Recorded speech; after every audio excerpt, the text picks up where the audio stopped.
Welcome to the traffic control module of the 7 Habits of Highly Successful Internet Marketers. In this module, we're going to explore basically what is the lifeblood of any internet marketing business. Traffic. You need people to be visiting your site in order to make money, and as a general rule, the more people you have visiting, then the more money you're going to make. So, let's have a look at the different traffic types, and first of all, the importance of understanding different traffic types. So, for example, different sources of traffic provide different types of traffic for you. And different quality of visitor. It's important to understand each of these different elements and different methods of producing traffic because they will have a different effect on your business. For example, if you want instant traffic that you can use in order to test your business, then pay-per-click is a good way of doing that. Doing list building or viral marketing is less good because it takes more time and requires more effort on your part. It's not as instantaneous, and we'll look at that a little bit later on. It's good to understand the effects of different types of traffic as well, whether it's short-term or long-term. For example, running a pay-per-click campaign for just a couple of weeks is short-term traffic and will only tell you a certain amount of information and only give you a certain amount of income in terms of the people visiting your site. Whereas if you build a list, that's a long-term project. It won't show results in the first week or even the first month, maybe even in the first year, but you will see results later on down the line because it's a long-term strategy. So it's good to understand that you need both of those in order to succeed, both short and long-term. It's also important to constantly be planting seeds for traffic, so to be constantly communicating with other people, whether it be through forums or whether it be through article marketing, blogging. Any of those things are good methods of planting seeds for later on down the line. You could direct people to an offer, you could direct people to your blog, you could direct people to a source of information that helps them out. And the more you do that, the more value you provide. And the more value you provide for more people, the bigger your list will become, and the more you'll be able to use that as your source of income. Viral marketing is a fantastic way to build traffic. Many people don't understand it, so let's explore it very, very briefly just here. Viral marketing is there to create, well, primarily to create intrigue and to create people visiting your site, of course. And the intrigue is created because you've done something perhaps unusual, or perhaps very funny, or perhaps that's just mind-blowing in that it maybe gives massive amounts of value for free. Perhaps it's a video which is controversial. It could be a number of things. For example, the internet marketer Dean Hunt has produced a couple of different videos, one of which is titled Hitler Hates Dean Hunt. And yes, before you ask, that is the Hitler, that's Adolf Hitler. As a result, what he's done is he's taken a clip from a German language film and he has translated it, or he's put the subtitles in, if you like, and instead of using the subtitles that are in the film, he's taken those out, and instead he's put a copy of his own translation, if you like, onto the bottom of those words being said by the guy playing Hitler in the film. And it's a particularly pivotal scene from the film where Hitler is basically having a meltdown and shouting at all of his generals. But what Dean has done is he's turned around and made it all about himself. So Hitler appears to be talking about Dean Hunt and saying to his generals, how could we possibly let this happen? How could Dean have brought out all of these fantastic marketing tools? We're never going to be able to compete with this. And it's very funny because you wouldn't have thought Hitler would be talking about a guy who, was born after Hitler died. It's kind of funny as well because obviously we all know that's not really what he's saying. We know that if we translated it properly, that's not what would come out. But initially it looks very funny and it looks like it's the sort of thing that may be legitimate for at least a couple of seconds before you realise what's actually happened.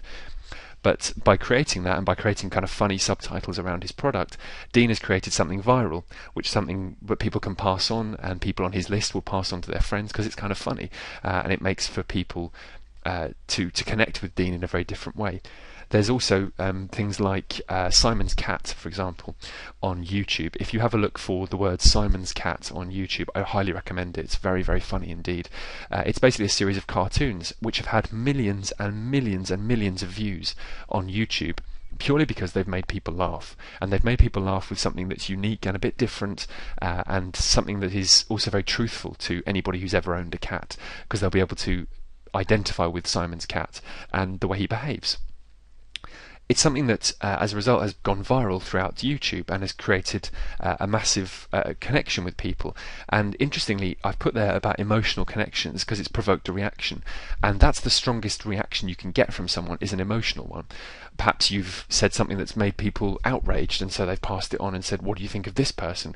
This has really annoyed me. What do you think?"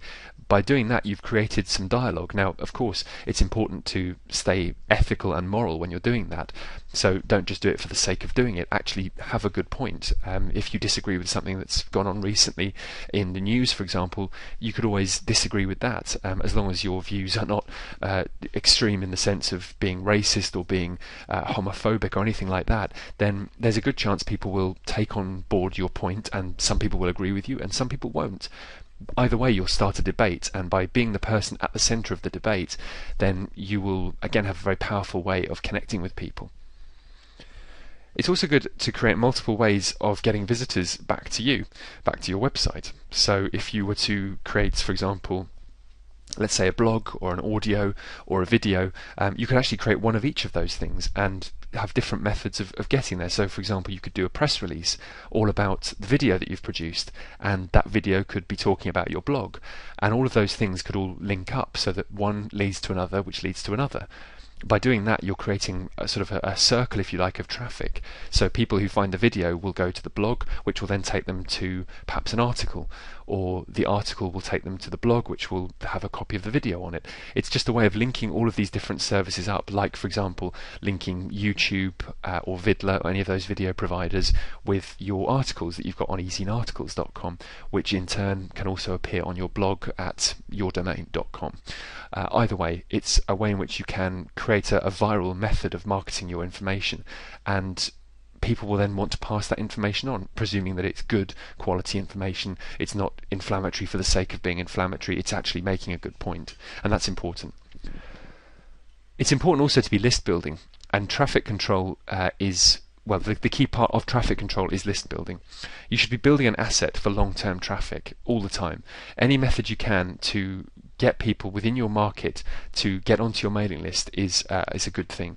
Obviously, you should be doing it again in an ethical fashion. So a good way of doing it that's used in internet marketing an awful lot is to create a free product for people, to create a really good gift which will make people want to come back to your website, and which perhaps contains links to your website as well. So as they're reading, they can be linked to specific blog posts, for example, on your blog, or specific pages on your website which sell them a product.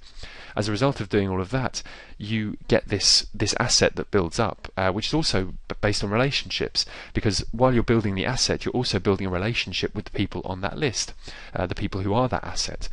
If you have a list of, let's say, 10,000 people, all of whom you have a connection with because of your list, because you've provided them with great information, and because occasionally you've sent them offers to some really great deals, they will appreciate that, and they will feel almost indebted to you. It's a principle called reciprocity, which Robert Cialdini has spoken about in a couple of different books, including the book Influence. And in that book he talks about how reciprocity is a very powerful thing, because it's the idea that if you give somebody something of great value, they feel indebted to you and they feel like they need to give something back to you. It's one of the principles of marketing, and as a result you can do that with your list. You can create fantastic value for them and give them something amazing for free, and if you do that, they will feel like perhaps they should open your emails more regularly, or perhaps they should visit your website, or perhaps it's only fair if they give you $7 or $8 for that ebook, or they give you $20 for the upsell, or whatever. It can be a number of different things, but by creating that relationship you are building an asset for the future. It's also a good idea when you're list building to make sure that you segregate your buyers into buyers and prospects. So people who've bought from you should be on a different list to the ones who are just prospects, so that you can send specific information to the prospects to try and get them to become buyers, and for those who already are buyers, you can treat them a bit differently. Obviously the ones you will treat a little bit more respectfully, if you like, are the buyers. Obviously you're going to be respectful to your list no matter who they are. That's a very important thing, but you're going to make sure that you give your buyers a bit more attention perhaps, or at least give them a bit more value so that you can encourage them to buy from you again. Because if they've bought from you once, there's a good chance they will buy from you again. We all know that part of internet marketing is that you get lots of people looking for freebies, and so if they're on a different list, then you can segregate the people who just want free stuff to the people who are actually going to prepare to buy it from you, and as a result you have a much more effective business model. Joint ventures are perhaps the very best method of controlling traffic, if you like, online. By doing joint ventures, first of all you need a list or some sort of asset that you can trade off with the joint venture partner. So if you don't have a list, it can be your time. You could be the person who says, I'm going to create the product for you, I'm going to do all of the work, and all you have to do is either endorse it or send it to your list. And by doing that, it's no risk for them, because you've created something of great value for their list, and if it sells, they make money. If it doesn't, they don't lose anything. So that could be a way in which you could start with joint ventures. You don't necessarily have to have a list. If you do have a list, of course, that's a much more powerful proposition. Let's say you have a list of 10,000 people. You go to somebody else with a list of 10,000 people who's also in your niche, and you suggest that you swap traffic. So you create what's known as a win-win-win deal. The reason it's got the extra win in there is because the joint venture partner wins, you win, and your people who you're marketing to also win. Nobody actually gets left out. They perhaps get to find out some information they didn't know before. The people who are buying from you, that is. The people who you're doing the joint venture with get some more people on their list, some more traffic. They get to build their asset, and you get to build your asset by doing the same thing, or by creating a product that has your name on it. Either way, you're creating value for people, and that's really the fundamental principle. As we looked at in the first video, that's the fundamental principle of internet marketing, is to provide as much value as you can for your particular market. Joint ventures are by far the most powerful way of driving traffic because it doesn't cost you anything.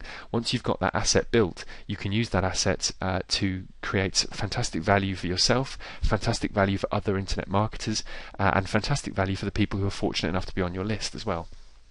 It provides massive, massive leverage doing joint ventures, and the leverage comes in several forms. We've already looked at using time. So if you have a lot of time on your hands but not necessarily very much money or expertise, then you can use that time to do the research that you need to get the expertise, or you can interview experts and create a product as a result of that.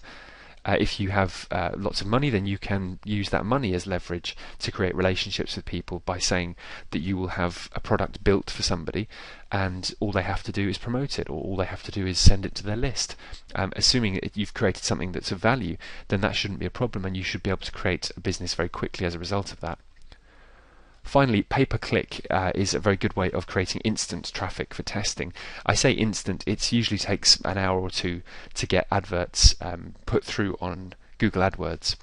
And if you can do that, then it's a very good way of driving a lot of traffic in a very short space of time. The downside of it, of course, is that you have to have the money to do it in the first place. And if you have a good knowledge of AdWords, then it will save you a lot of money, because AdWords can be a very difficult beast to conquer unless you have that knowledge. So perhaps you might want to leverage some of your time in order to get the expertise you need, and then you can start using pay-per-click in the most effective way possible. There are people out there who are experts in this already, people who actually worked for Google, people like Brittany Lynch, who is an expert in Google AdWords, having worked for Google AdWords for a long period of time, and she's now helping a lot of very big name internet marketers with their own campaigns, with all the different methods that Google uses to ensure that people get cheap clicks or not. You could be paying up to 700% more than somebody who isn't doing it properly. Who is doing it properly rather, if you aren't doing it correctly. If you're not putting your AdWords together, your AdWords campaigns together properly, then you could be paying up to 600 or 700% more than somebody who is putting their campaign together properly. So it's worth learning these skills. Copywriting is also an important skill when it comes to pay-per-click, because you need to make sure as many people click that advert as possible, and as many people who are qualified to click that ad as possible click it, rather than just anybody. If your advert's being displayed, for example, if you've got a product about back pain, for example, and your ad is being displayed on searches for medicine or searches for something that's not related, you're going to lose an awful lot of money very, very quickly, because you're going to find people are clicking on it who are not qualified to click on it. So copywriting is another part of it, where you want to make sure that people who are clicking on your advert are doing so who are qualified, who are people who want that information, rather than just people who are clicking on it for the sake of it.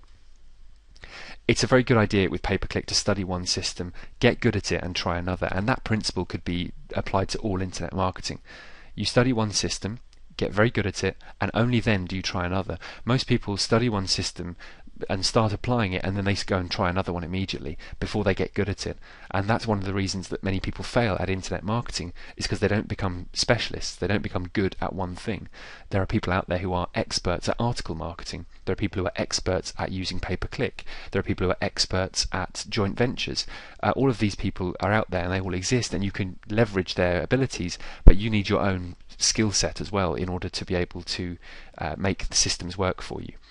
In the case of pay-per-click, one system might be Google AdWords, another one might be advertising on Yahoo, another one might be advertising using Bing, or perhaps the CPA networks, for example. You could be using the cost per action networks instead of the pay-per-click adverts. And if you do that, that's another system, and you need to make sure that you get good at it before you move on to try another one. So that's traffic control. If you harness at least 2 or 3 of these different methods of getting traffic, you'll find that your business will increase exponentially with the value that you provide for them. So that's traffic control. We'll move on and we'll look at the next habits of highly successful internet marketers.